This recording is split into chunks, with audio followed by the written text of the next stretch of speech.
dirribe tamira tola kanufe yomir Salamoon Baraga Buddha Mukhtar Fatiruga Gotam Gabra Sillaase Magdasfa Warqo Hablamecha Jiruga Harrese Makan Infitu Ulfadha Garee Nondumtu Eenyutu Sinchala Harralle Urji Afrika Qacale Eenyutu Sinchala Harralle Urji Afrika Qacale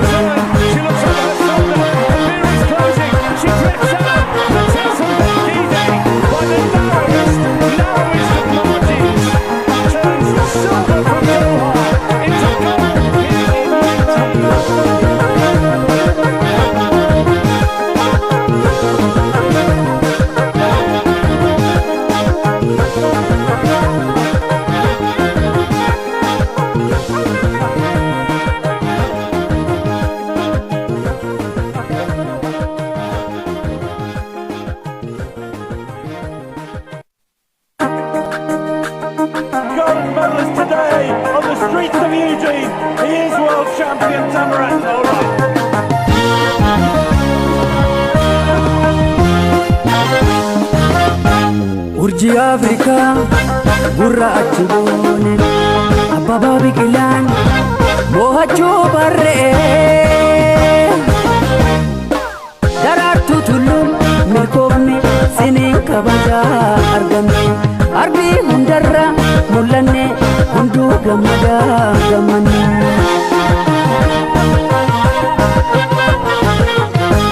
Urjiileen nu boonsiitaan Sababii gammacheeftan mo'achuudhaan sin beekna atilee to'ota keenya mul'attee faajiin keenya sinaloota affateenya galatoomaa jenneerra gammadee sabni keenya Afrika nubon sanguda gatika Abbe Biqilaan kanufe Haile Gabra Sillaase itti fufe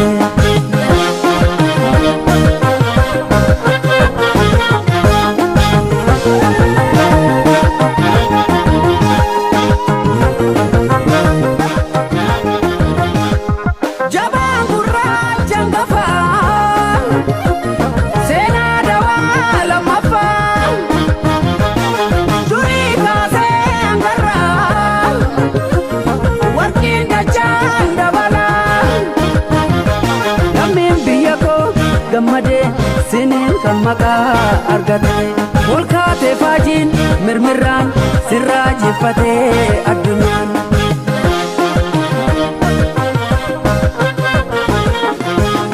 Walgeenyi irraa bu'aa sarbiinee gatii dadhabbii siniin obsinee ilmaan biyya koo nuuf taatan koo durii hangarraa jirtuu biyya koo Gotoota addunyaa laale hunduu simannaaf yaane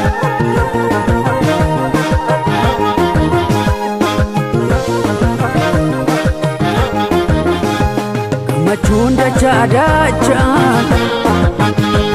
injifaannoo hin milkooftu eenyummaan sin qixxeessu biyya ofii akka atti boonsu Seenaan dabalameera eenyummaan ol ka'eera Seenaan dabalameera eenyummaan ol ka'eera Maarkos Gannatiif Silashii Gazzaanya Barraa Barasii Biraan Adareef Faatumaa maatiin Dibaabaas kanuma Seenaan miliyoon Abarraa Masaraa Dabbaa qabna Seenaan Qananiisaas dabalee Fayyoo leellisaa saba falee Ibraan Jehilaanii fi Hagos Bosinnat Garramoo isa tokko Cimsuu dhadhaloo ta dhufu warqiin dadhabbiidhaan kan dhufu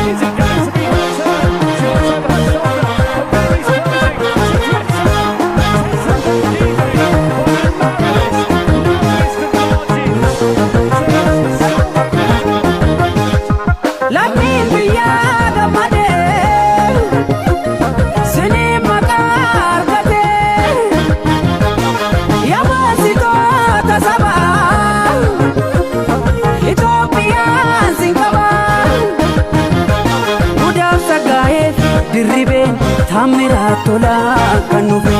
Yoomir Salamoon Baaragaa Gudaaf Muktaar fa'aa jiruudha Gootom Gabra Sillaasee Magdasfaa Warquhaaf Lammeechaa jiruudha Tarreessee maqaan infituu ulfaadhaa gareen hundumtuu eenyuutu sin caala har'allee urjii Afrikaa qacalee eenyuutu sin caala har'allee urjiilee Afrikaa qacalee.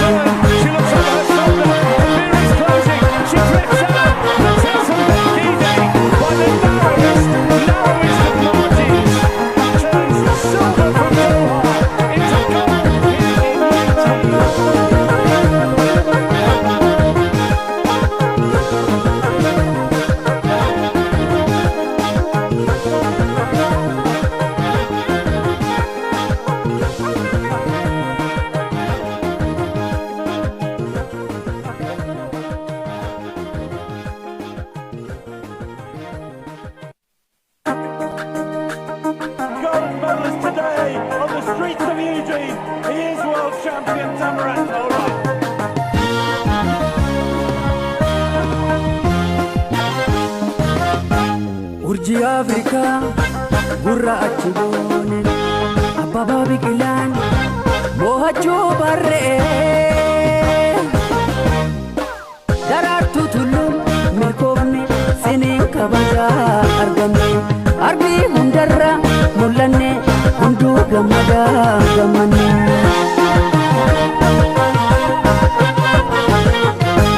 Hojiileen nu boonsii ta'an sababii gammacheetan mo'achuudhaan sin beekna atilee to'ota keenya mul'attee faajiin keenya sinaloota fakkeenya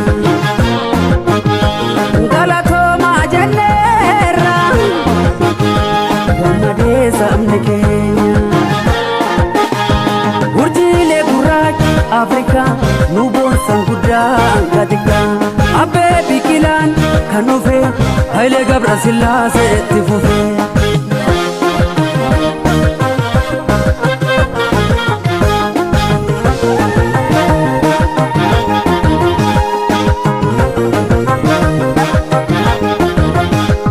Jabaan gurraacha hangafaa seenaa dawaa lammaffaa